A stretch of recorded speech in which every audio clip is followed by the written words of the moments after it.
In the last video, calculus became two ideas, change and accumulation, but both of those ideas hide the same strange problem. If something is moving, we can measure its average speed over a time interval, 1 second, half a second, 1/10 of a second.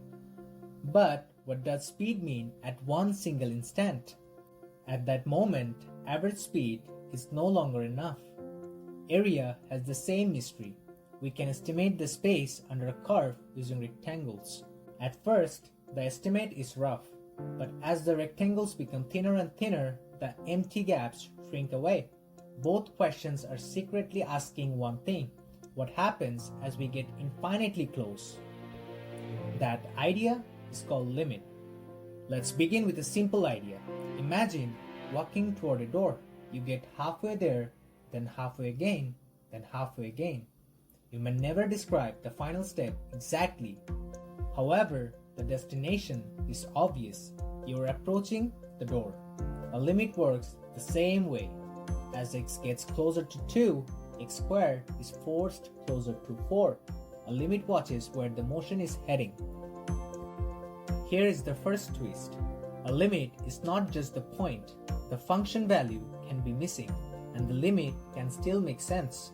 Watch the graph from both sides. The points move closer and closer, and the both sides head toward the same height. But both sides must agree. If the left side heads one way and the right side heads another, the full limit does not exist. There are three common failures: a jump, a vertical explosion, and endless oscillation. In every case, there is no single destination. A limit needs one clear value. Now comes the deeper question: how do mathematicians make getting close precise? First, choose a tiny target around the output. That target is epsilon. Then choose a window around the input. That window is delta.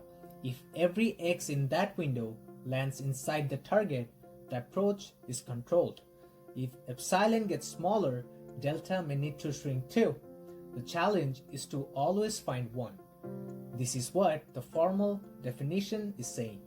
Now, continuity becomes simple. The point exists, the limit exists, and both are the same. Continuity is what happens when the point and the approach agree. Now the question is, why are limits so important? Because calculus asks impossible questions. A slope usually needs 2 points, but a tangent line seems to use only 1. So we move 1 point closer. The average rate becomes instantaneous. That transition is a limit. Integrals are limits too. Tiny pieces become rectangles. Rectangles become thinner. The sum gets closer. In the limit, the accumulated total becomes exact. Derivatives are limits of slopes. Integrals are limits of sums. Limits turn approximation into precision.